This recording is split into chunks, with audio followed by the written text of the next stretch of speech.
Friends, I'm so happy you're here with my greatest of Rebbes, Rav Avi, and who has just been a wonderful role model in every sense of an institutional builder, a pioneer, a synagogue leader, an author, an activist, and a spiritualist, a truly religious person who lives Torah, walks Torah, and is seeking God and seeking to, help us all connect more deeply with God and Torah. So although it's not my honor today to give his intro, I'm going to just say those brief words and then pass it over to my colleague, Andre Ivory from our partner Ortzion today to give the more formal intro. Thank you, Shmuley. It's definitely an honor for Congregation Ortzion to co-sponsor this event today. I definitely want to welcome you, Rabbi Weiss, to educate all of us today. I'm looking forward to hearing from you as well. Rabbi, it is, I definitely have read a number of your articles over the years, and I do share the sentiments of Rabbi Shmuley, that I have definitely, even though we have never personally met, learned a lot from you through your writings. So Rabbi Avi Weiss, the founding president of Yeshivat Chovevei Torah, the modern and open Orthodox rabbinical school in New York. He's also the senior rabbi of the Hebrew Institute in Riverdale, New York.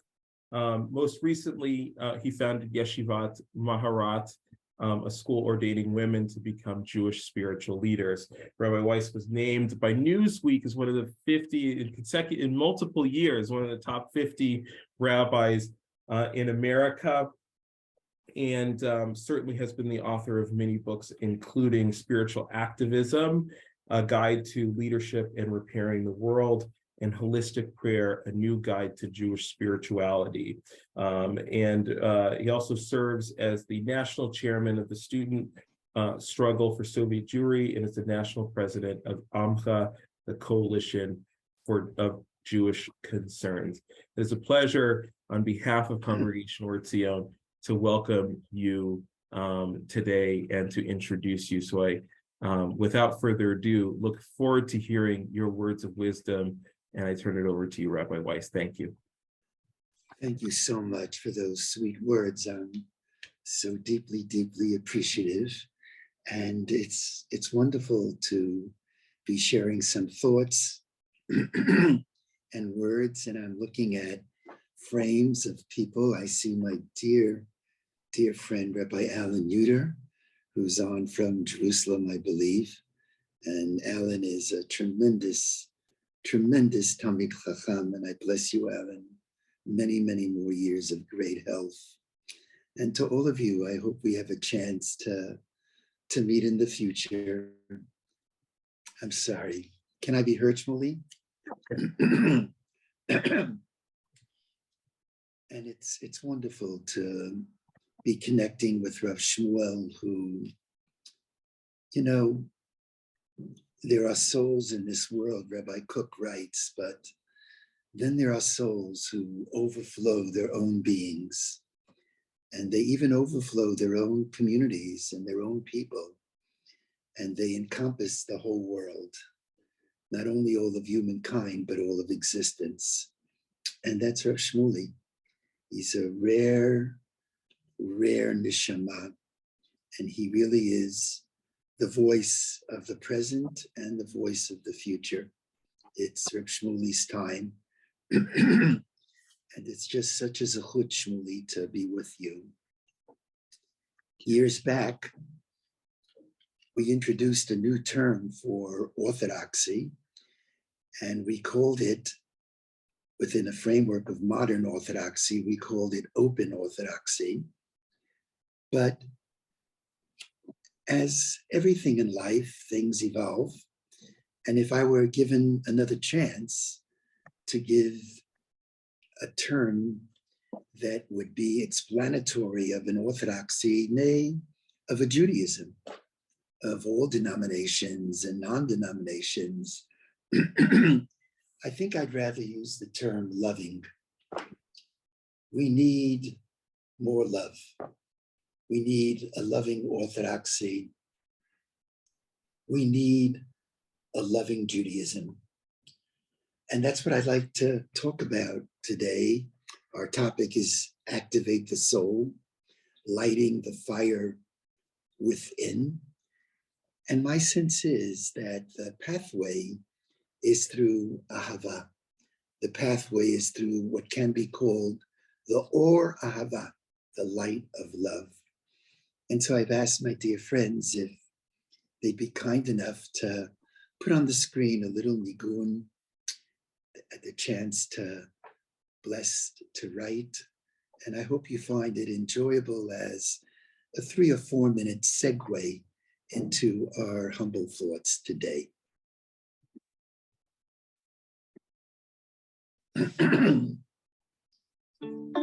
Nigun Or, a melody of light. How we all need light. The light of God, the light of Torah or Torah, the light of Israel and Zion, or Chadash al Zion Ta'ir, light for the world, the light of love, our inner light, reflective of the light of God, God's love. The David, Hashem Uri, the Lord is our light.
most recently, with the help of God and many others, I've had the kavod of writing a thematic commentary on the Torah. And it's called Torat Ahavah. In English, Loving Torah. And it's foundationally, it emerges from the idea that God is a God of love. When I grew up in yeshivot, more Haredi yeshivot, the message that I remember hearing is a message of God being a God to be feared. And I'm not at all suggesting that we are not in awe of God. We should be in awe of God. Indeed, there are parameters to life. But for me, whatever fear of God means, it's tucked into something which is much larger. And that is a God who loves. And in thinking about the title, I thought that the phrase loving Torah speaks to that idea. Loving could be a verb, tzama nafshi lelokim. My soul thirsts for God in a loving way. And moving in the reverse direction, loving could also be an adjective. The Torah is loving. Often in Judaism or whatever denomination we're in, I know in my days, we would speak about the synagogue I didn't like, the rabbi I didn't care for. We need to turn things around and not speak reactively about what I don't like, but proactively. Why do I lovingly connect with Torah? Lovingly connect with Judaism? Lovingly connect with God? Loving Torah, Torat Ahavah. And it's often the case that we're afraid to talk about Torah and God as loving because this has become so foundational to, I would say, especially fundamental evangelical Christianity. Now, there are points of intersection, but points of real divergency between our faith communities. But because there is a Christianity and other faiths that talk about loving God, I think we should be bold enough to recognize that the foundation really comes from the Torah. We preceded many of these faith communities. And the Old Testament, which is a term that I don't care for, there's the Jewish Bible and the Christian Bible. But our Torah is not a Torah that reflects a God of wrath, a God of severity, a God of punishment, but rather a God of love. And if we could put on the screen the cover that will be on this thematic commentary on the Torah, we're told in the book of Exodus that God speaks from the Kruvim. And if you look at the top of this paper cut, which was done by my daughter, Dina, and I can objectively say Dina is a brilliant paper cut artist. And a lot of the digital work was magnificently done by Rabbi Ezra Zelikson, a dear colleague and friend. You could see the wings of the cherubim, of the Kruvim. Right at the top, you can even point the marker at the wings right there on both sides. And for me, the Kruvim represent God's love as described in the Song of Songs. Dodi li va'ani lo. I am to my beloved as my beloved is to me. It's the wings, the pinions that extend up and out and imagine the embrace, the hug. It's the most intimate, most intense of relationships. God is often described as our beloved.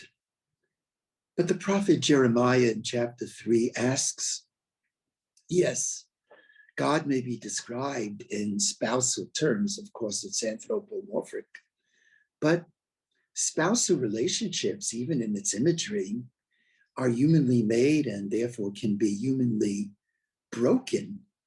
And so the prophet asks, what happens if one of the parties is unfaithful, lacks fidelity, and connects with someone else? Under those circumstances, according to Jewish law, the spouses who have divorced cannot reconnect, cannot come together. And if one looks carefully at Jeremiah chapter 3, one notices that there is a transition of God being spoken of in spousal terms, again anthropomorphic, to a God being spoken of in parental terms. God is our Father, Avinu Malkeinu, our Father. God is our Mother, Av Harachaman, Rachaman from the word Rechem, which means the womb. It's a mother's unconditional and infinite and unilateral love for its young, the fetus, to become a being. And if we look closely at the Kruvim, right beneath those wings are two facial features. And the rabbis tell us that they're the features of children. That's the second kind of love. In the end, we're all children. When my father died in his late 90s, I was just 70. And my father would look at me and he would embrace me and say, just remember, Avrami. To my father, I wasn't Avi, I was Avrami. You're my little boy. We're all children. And so if we can point to the faces, if you could see it, right beneath the wings, those are the faces of a child, reflecting God's parental love for his children. And while that love may not be as intense as spousal love, it is a love which endures forever and ever. A mother is a mother is a mother, and a father is a father is a father. In my rabbinate of over 5 decades, I've rarely seen couples who divorce come back together. Sometimes, but it's not that common. But when families and parents and children are at odds, thank God I've often experienced that there could be a making of peace. And if one looks very closely at this cover, on the right side, right on the right of the Kruvim at the top, is a rose. Perhaps if you see it, you can point to it. That reflects the spousal love spoken of in the Song of Songs. Kishoshana ben hachuchim. You are like a rose amongst the thorns. That's the way we speak about God. That's the way God speaks about us. And on the bottom right, you could see a well.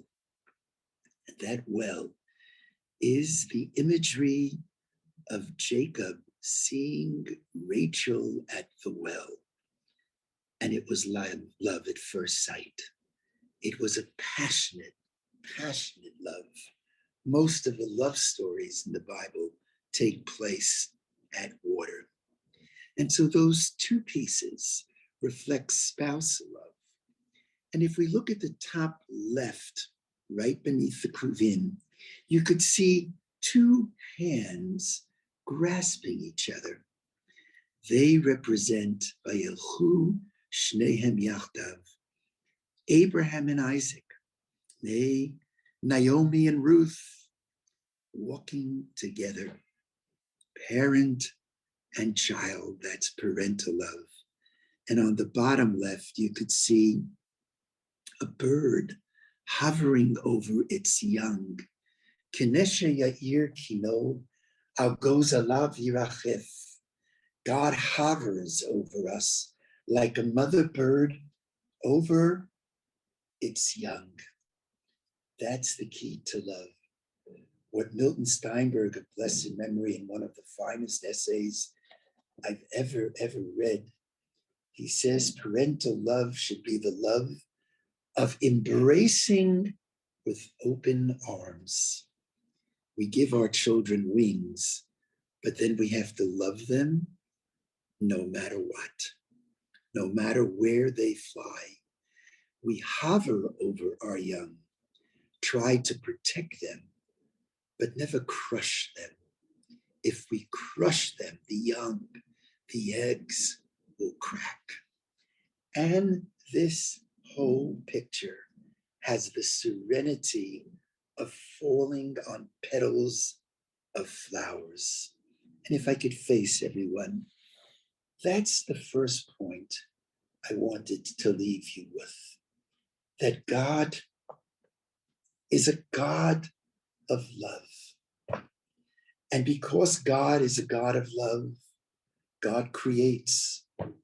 You can't love in a vacuum. Even God can't love without an other. A God of love creates. And if I love you, I'm going to give you of myself. God gives all of us a piece of himself. The most important concept, I believe, in the Torah is that every human being is created in the image of God. If we look deeply into each other, we all have a little bit of God within ourselves. Imagine God loving to the extent that literally he says, I wish to give you a taste of who I am. And a God of love who cares, directs, and commands, and teaches. Very different than the Martin Buber approach, who had problems with a God who commanded, especially commanded so many rituals. I very humbly disagree. I think it's a parent who loves, who teaches, and a God of love who commands. This is foundational to my understanding of Judaism, to my understanding of God's relationship, not only with the Jewish people, but with the world, to my understanding of spiritual activism, of the rabbinate. Before you can be a great leader, before you can be a great activist, one needs a couple of loves.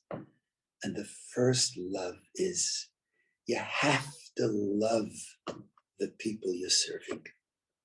Not only love the people you're serving, one must be in love with the mission that I'm tasked to fulfill. The first step in activating the soul, in lighting the fire from within, in being that spiritual activist, is imitating the divine, imitatio Dei, valachta bidrachav.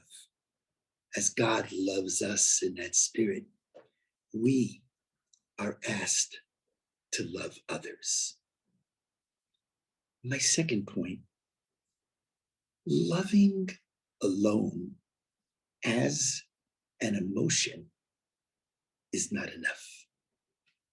In fact, the very word love in Hebrew, ahavah, is associated with the middle two letters, hav, which is a word found in the Talmud over and over. Hav means to give. Love involves giving and receiving. Let me say a word about that. I've come to recognize that as much as I still believe that giving is the cornerstone of love, Receiving is also a great art. Knowing how to receive is not simple. As I get older, and I'm closer to 80 than 75, growing older could be very humbling. One begins to recognize more than ever limitation, and that one is dependent upon others. During COVID, my wife and I, Toby and I, couldn't go shopping. We were dependent upon others. And knowing how to receive has built into it a sense of vulnerability. Vulnerability. So to be able to graciously ask and graciously receive is no simple matter. My dear friend David Wolpe, great rabbi on the West Coast, he offered the imagery of the difference between swimming and floating. In swimming, I have to use my hands and feet to be with the current or against the current. Floating is different. Floating, I have to allow myself to be vulnerable. And I have to really deeply believe in the capacity of the other, the capacity of the water to keep me buoyant. But having said that, it is still the case that the cornerstone of loving emotionally is not only that I love you, but I'm ready to translate that love into action. So let's take a look at number 2 and put up on the screens the writing of Rabbi Eliyahu Dessler, who wrote a beautiful piece. He wrote a beautiful piece about love, and it's entitled Giving. Hurgalnu lachshov et hanetina litoledet ha'ahava.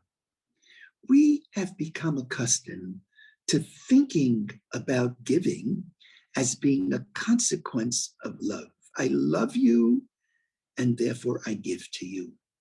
Ki la'asher yohav ha'adam. The person whom I love, yetiv lo.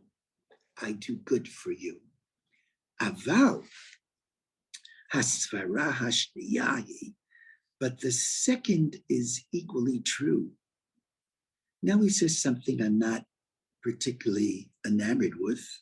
Ki yehav ha'adam et primasav, which Rabbi Dessler understands that when I give you part of myself.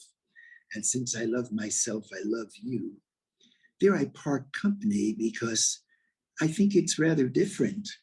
I give you and you're not me, but I give you because I want you to be you. Think about spousal love. One of the highest levels of spousal love is, I love you so much that while we may have a commonality of purpose and mission and goals, another goal is, I don't want you to be me. I want to give you in such a way as I am helping you become the best you can become. And who you will become is not who I am. But what I'm especially interested in is the idea that I love you and therefore I give to you. And the reverse is also true. The more I give to you, the more I love you. Years back, my wife, Toby, and I, we went to a program called Marriage Encounter. And in Marriage Encounter, they had these slogans they'd put on the wall. One of the slogans was, love is a decision. And it's many years later. And I tell you, when I first saw that, I said, no, that's not right. Love is a feeling. And they were writing, love is a decision. Now, love is a feeling, but it's also a decision. Feelings are fickle, like yo-yos. One day I feel like loving you, and maybe one morning I wake up and I don't feel like loving you. What happens when I don't feel like loving you? But I've made a decision. From the decision, from the action, the loving comes. My favorite anecdotal story when my parents were alive, it was my honorable responsibility. I'm one of 5 siblings. My parents lived in Israel, to pick them up at the airport here in New York. And one day my father calls me and says, Avi, we were forced to change our schedule. We're not coming in Wednesday morning, Thursday morning. We'd like you to pick us up. I said, Abba, I love you, but I changed my schedule. I was then a very busy rabbi. At least I thought I was a busy rabbi. It's very difficult. My father says, you know, Avi, Mommy's not feeling well. It's hard for us to grab a cab. Please pick us up. I said, Abba, you know how much I love you, how much I love Mommy, how much I love you. It's just very, very difficult. And my father said, and my father only meant it well, but he said, what? You become such a hotshot rabbi. You don't have time to pick up your parents at the airport. I said, Abba, you know how much I love you. You know how much I love Mommy. It's just very, very difficult. And my father then said, Avrami, which is now taking me back to when I was a kid. This is getting serious. He said these immortal words. He said, Avrami, don't love me so much. Just pick me up at the airport. And you need that. How do you activate the soul? How do you light the fire from within? It's not only with the emotion, but it's with the action. And it's often the case that even if I don't have the feeling, and feelings are not right nor wrong, they just are. Feelings are feelings are feelings. I can inspire the feeling through the action. That's the base of spiritual activism. The base, the foundation is Ahavah, love. But a love that goes beyond what's in my soul, what's in my heart, but it's translated into my hands and my feet. What Abraham Heschel said when he was marching down south and he was asked, but Rabbi Heschel, you're a rabbi and you're marching in protest and you're not in prayer. And he famously responded, I was praying, but I'm praying with my feet. I'm praying with that action. Which leads me to a third point. This is all not so simple. Invariably, even if I'm ready to do with you, there are going to be obstacles. And in spiritual activism, in the igniting of the soul, in the lighting of the fire, as I act to inspire love, I must recognize that sometimes one has to be bold in the action. One has to sometimes go against what one wishes to do. In fact, I think the real heroes are the ones who do the right thing, even though it may not be the simple thing for them to do. And for this, I'd like to go back to the first question God asks of Adam in the Torah. And who is Adam? Adam is not just Adam. Adam is the nature of the human being. The mainstream opinion is that Adam was both male and female back to back. They were connected together, and the rib story is really the bifurcation into two separate beings. But after they sin, there is what I call the beginning of the Hineni syndrome. Vayikra Adonai Elohim, if we're able to point to that, El Adam. And the Lord God called Adam, Vayomelo, and God says, Ayeka, where are you? It is said about the first Lubavitcher Rebbe when he was in prison, that a prison mate asked him, doesn't this indicate that God is so limited? You mean God didn't know where Adam was? And he responded and said, of course God knew where Adam was. But he was asking a deeper existential question. He was asking Adam as God asks all of us every moment, Ayeka, where are you? Are you doing your share? Are you doing your part? Are you responding? Because to this Ayeka, there is no direct answer in Genesis chapter 3. But later on in the Torah, the answer comes on several occasions when there are personalities in the Torah. In response to God's call of Ayeka, they respond and say, Hineni, here I am. I'm ready to do. I'm ready to act. And here's my Torah teaching. Every time a personality says Hineni, it means here I am, despite the obstacles I'm ready to try to overcome. I've offered several examples here. Look at the first one. It's when God says to Abraham, take your son to Moriah.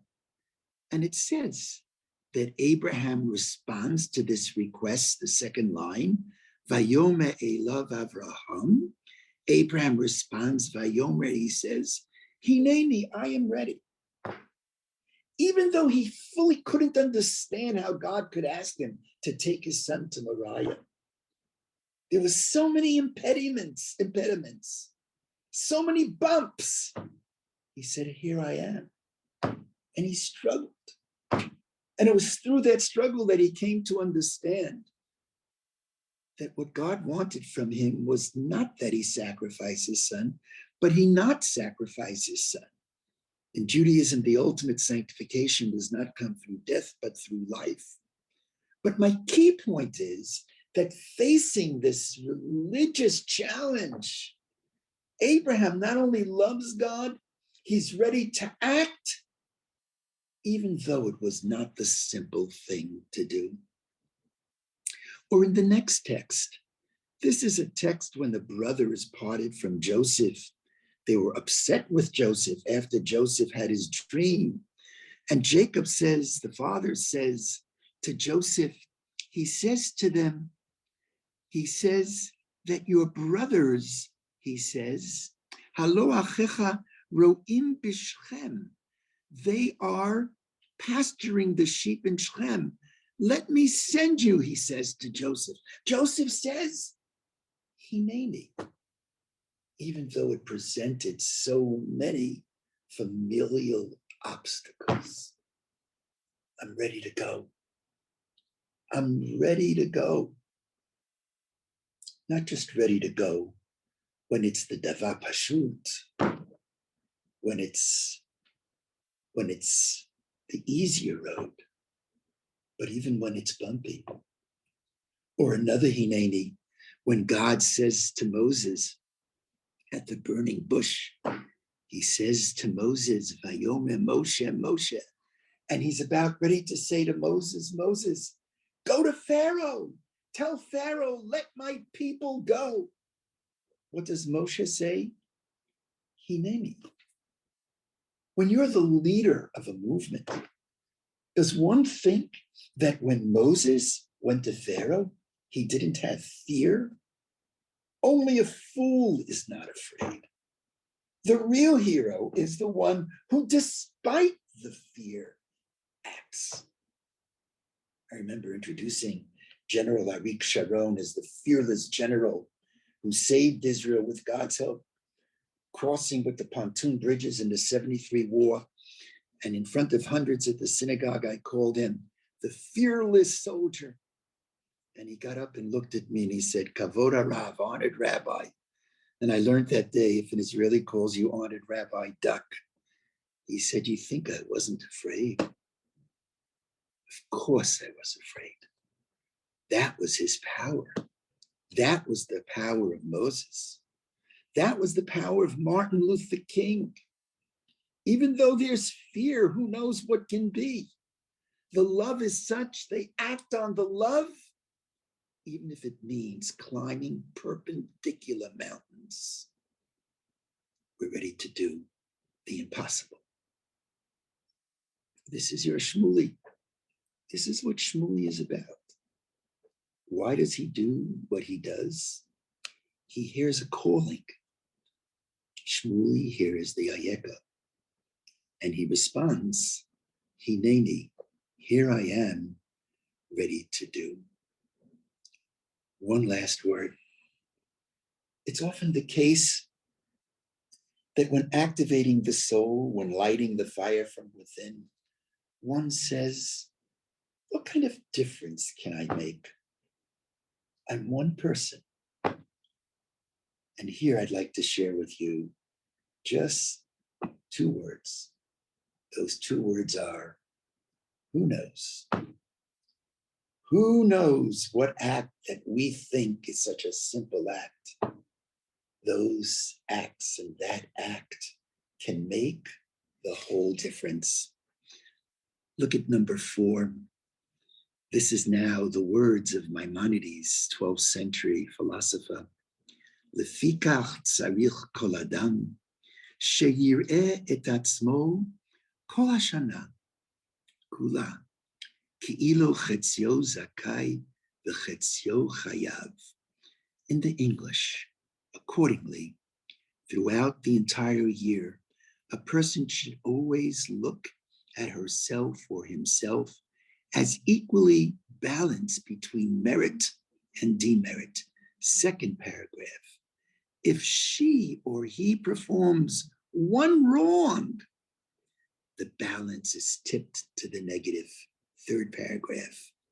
On the other hand, asa mitzvah achat, if I perform one good deed, it could make the whole difference. We need heroic spiritual activists, but the heroes that I especially love are the humble heroes, the quiet heroes. One of my favorite pieces of Talmud is from the Gemara Megillah, and the Gemara says, "B'makom gedulato, sham anvutanuto." Where is their greatness?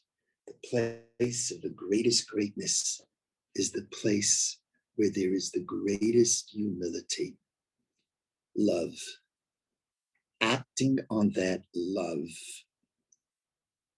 Even if there are obstacles to say hineni, and understanding that every little bit counts, that the greatest heroes in the world are the humble heroes, the ones we may not know about, they're unseen. You know, in the Daf Yomi, the doing of a page of Gemara, the Talmud could sometimes ask the most absurd of questions. The other day they asked the question was, from where does hair grow? From the tip of the hair strand or from the roots? Now, obviously we know hair grows from the roots, that how it pushes out. But in thinking about that from a spiritual perspective, I think what was being said is, well, when we assess something positive that has occurred, who really is the one who should receive the credit? Is it the one on the tip, on the outside that everyone can see? Or is it the roots, the one that does the humble things? And roots are often covered by soil and can't be seen. Every little bit can make the difference, can make the whole difference. And so just some humble thoughts on activating the soul, lighting the fire within, all coming from the inner framework of what? Of Ahavah, God's love, a love that we should be imitating. And just before we open this up to questions, I think that Julie sent to you another song that was inspired after the Pittsburgh horror at the Tree of Life, and how we need activists to respond to that.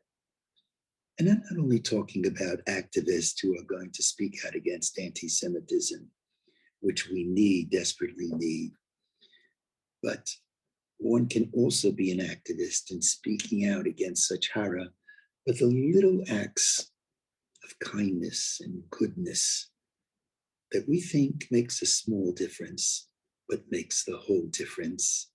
And so if you have that, if you can play that for another 3 minutes, Rav Avi, I'd love to hear from you. Rav Avi, we didn't receive a second. Okay. But if So you want let to it sing it go. for us, if you have the koach today to sing it for us, that would be wonderful. No, I can't. I wish I could. Okay. You may have it. You can Google the Pittsburgh Nigun that Okay. we wrote. Alex, you want to see if you can pull that up real quick? Let's Okay, see. but we can open it up now. Okay, great. Okay, friends, we would love to hear any questions you might have for Rav Avi. Feel free to raise your hand or unmute yourself or write in the chat.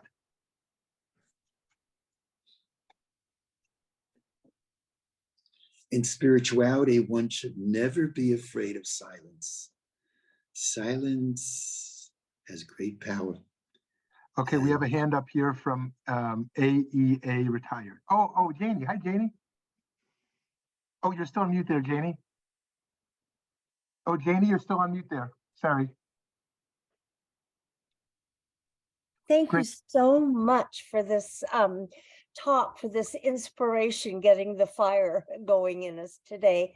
I wrote in the chat, one of the major takeaways, I mean, there are so many from today's talk, thank you, was when he was protesting and someone said, why aren't you praying? And he said, I was praying with my feet. And I think that opens up the whole area of how we respond to here I am, and also praying. But through this whole section of your talk, the thing that came foremost to my mind was Rabbi Shmuley. That's what he does. Every action of Arizona Jews for Justice, everything that he does is a response to his saying, here I am. I don't know if you or the others on the broadcast are familiar with his book, The 5-Ounce Gift. It's a fabulous book, but what he did was look around himself and say, what can I do? What can I give? And I think if that's a beginning point for all of us, it is our way, in our unique ways of saying, here I am. Thank you so much. And I couldn't agree more with your assessment of Rav Shmuel. Rav Shmuel is not my student, he's my teacher. So many ways. Thank you so much, Janie, for your sweet words. Somebody else want to jump in? We did find your song, but we'll save that for the end if there's more questions. Oh, yes. Oh, hi, Eddie. And then Bracha. Eddie, then Bracha. Hi, Rav Avi. I've been inspired by your work as my great mentor, Rabbi Shmuley, has helped me in my own spiritual pathway. I've just been in awe. And something that really gave me chills that you said is at the core of spiritual activism is love. And I think that that's such an important grounding that often gets forgotten when we think about spiritual activism, is that the fundamental is love. And I just got chills all over my body when you said that, because I think it's an important reminder to everybody who walks in a pathway towards justice, and it does it from a core sense of spirituality, should look back and focus again on the grounding of love. So thank you so much for this. Thank you. And the rabbis say, Ahavah mekalkelet hashura, love defies the rule. When we love, we're ready to do things that normatively we are never prepared to do. It's also true, they say, that hate could defy the rule. But I think we're here today with all that's happening in the world. I think that the passion and the emotion of love is much greater. It can overcome, and in the end, we're here today because it has overcome the hatred that defies the rule. But I so appreciate what you're saying. Thank you so much. Okay, we're going to Bracha, and then Rabbi Yuder, and then Judy. So two very small things. One is that I noticed that Ayeka, when you talked profoundly about despite Abraham saying Hineni and being absolutely available despite the obstacles, that God didn't mean for him to sacrifice his son, but meant for him to use it towards life. If you look at the word Ayeka, numerically, it adds up to 36, which is twice life. So that was one thing that I noticed. The other was the power of the well. It's such a beautiful image that you put there. It echoes for centuries. And why? The well is like the overflowing of available water that's just there and receptive, and where people, it's a gathering spot. It's where people come together in community. It's where anyone who wants can draw from it. So it's like reminding us that even if you're just being there for someone without even taking action, that also is something positive. Thank you. And on Tisha B'Av, on the 9th of Av, we read the book of Lamentations, and the first word is Eicha. We turned to God and said, Eicha, how did this happen? How did you allow this to happen? But doing precisely what you did, looking at the word Eicha, if we were to vocalize it, put in different vowels, it could spell Ayeka. We ask God, Eicha, where are you? And God responds, Ayeka, and where are you? We're in a covenantal relationship with God. God purposely created this world incomplete. If it were perfect, we would not be in the real world. We would be an angelic world. And so that's what spiritual activism is, to join in partnership with God. And we have a right to challenge God and say, God, do more. But we should be able to hear that voice of Ayeka as well. I have on my desk a little give and take between two personalities, and person one says to person two, sometimes I feel like asking God, why is there so much poverty in the world? Why is there so much sickness in this world? Why is there so much racism in this world? Why is there so much violence in this world?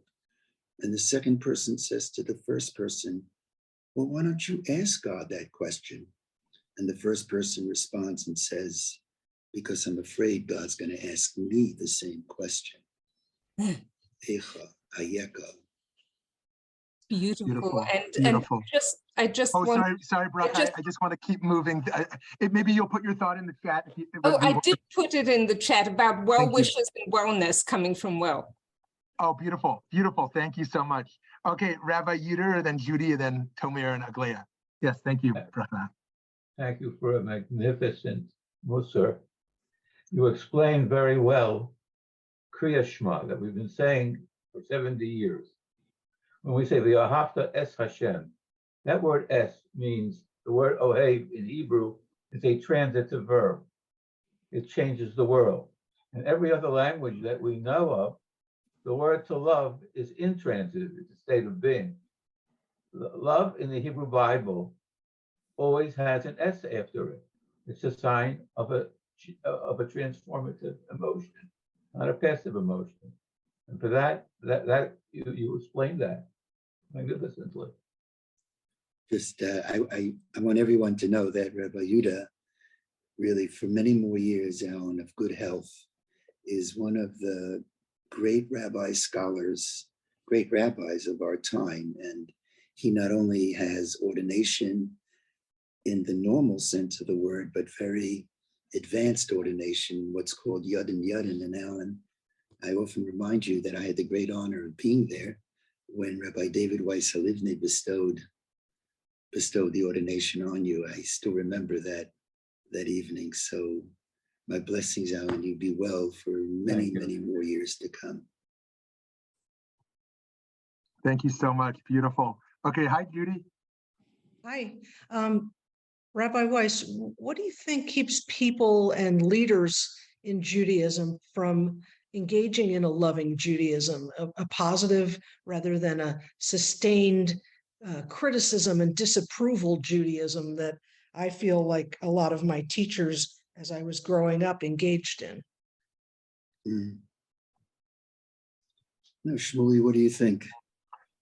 What is it? Wow. Wow. It's a beautiful Well, question.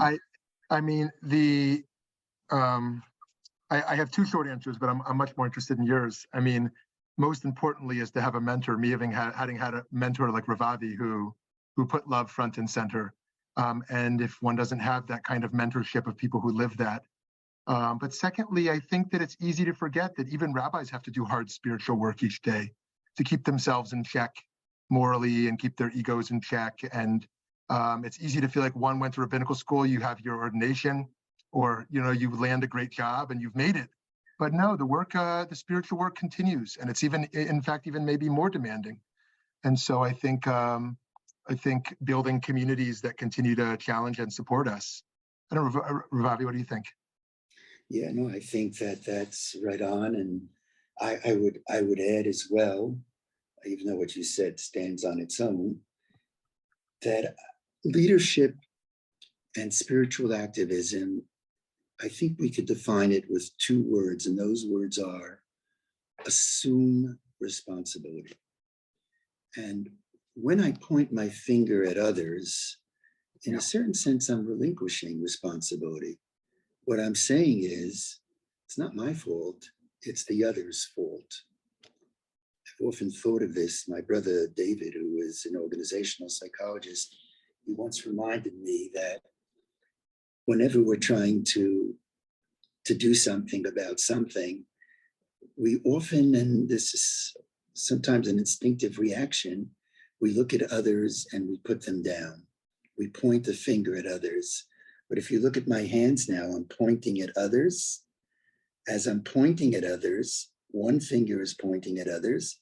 3 of my fingers are pointing to myself. And I've always felt that, I don't know, always felt, but I've come to feel that in the end, I have just so much energy. I don't want to use my energy without purpose. And when I'm blaming others, I basically at that point is I'm putting it on others when I should use my energy and not putting the other down. But in building myself up, and building myself up is not a proper phraseology, by doing my share.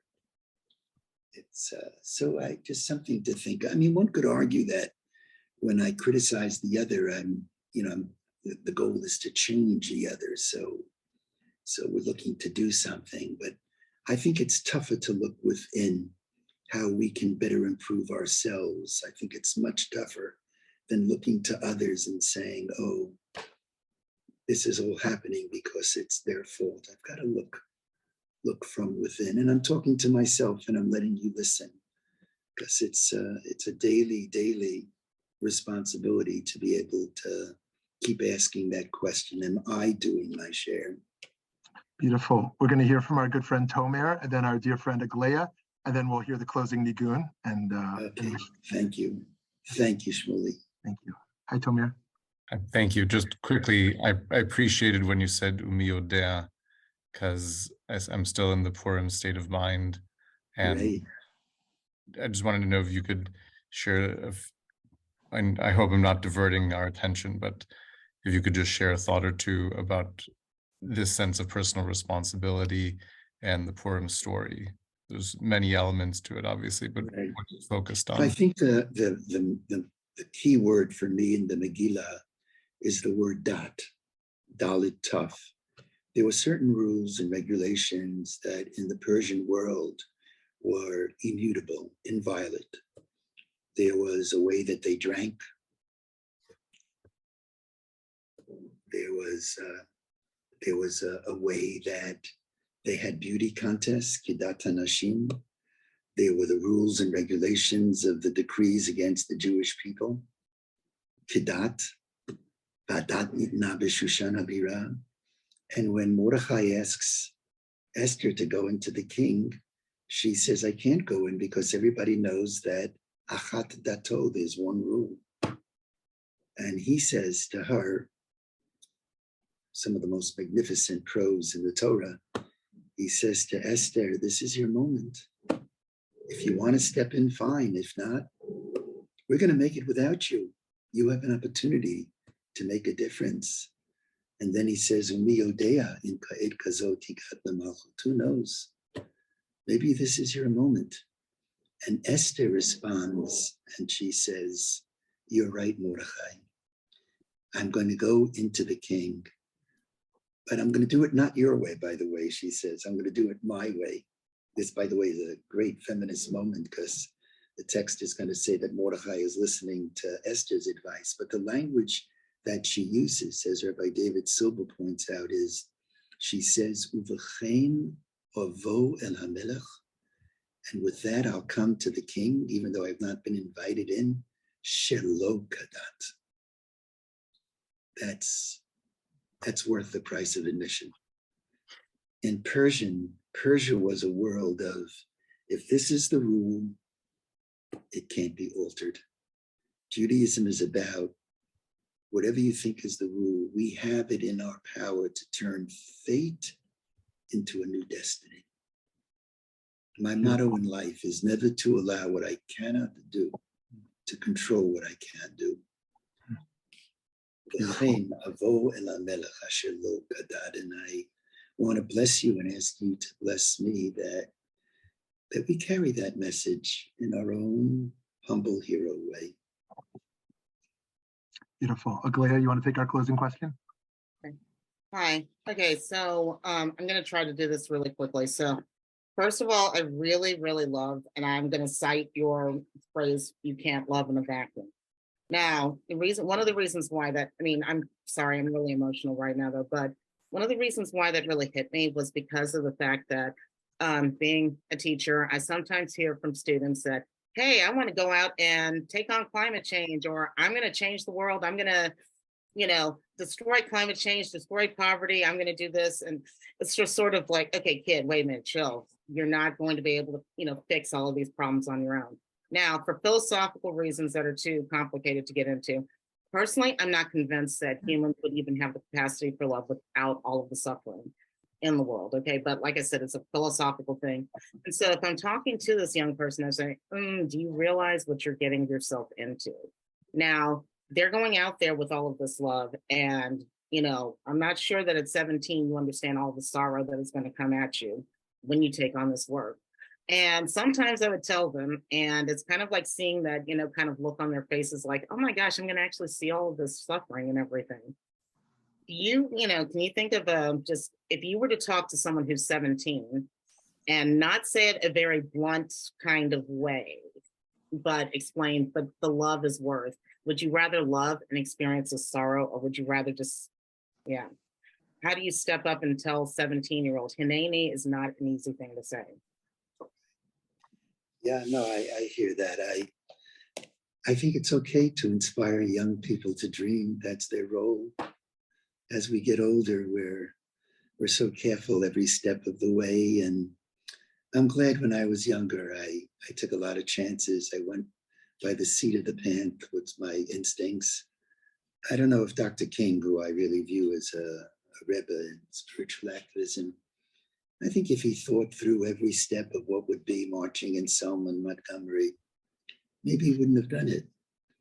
I think we need the passion. That's why the prophet says, Yeshayahu says in Isaiah 11, V'nar nohegotam, young people will lead the way. Even though I want to place an accent, we need mature people as well. Each has something to contribute. Abram Heschel counterintuitively said at a White House conference on aging in the Kennedy years, he said, growing older, those years can be our most formative years. It's really quite something. And I'm a very big student of intergenerational education, intergenerational conversation, intergenerational activism, intergenerational prayer for me is very important. But I hear what you're saying, and just thank God that there are teachers like yourself who understand the values of being there. Friends, we're going to close with a 2 to 3 minute nigun from Pittsburgh.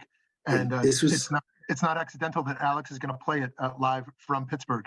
So right, and this was written inspired by what happened in Pittsburgh, and it's about the Hasidic words: a little bit of light, a little activism can push away the darkness. It's a powerful, powerful message. Those words.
Beautiful friends, thank you so much for joining us. Mayat min ha'or docha harba min ha'choshech. A little bit of light dispels a lot of darkness. May we all continue to take Rav Avi's teachings and show our own responsibility to bring light. Rav Avi, thank you so much for being with us. Thank you. Thank you so much. God bless all of you. And if you're ever in the New York area, it would be such an honor to greet you at our place, synagogue and rabbinic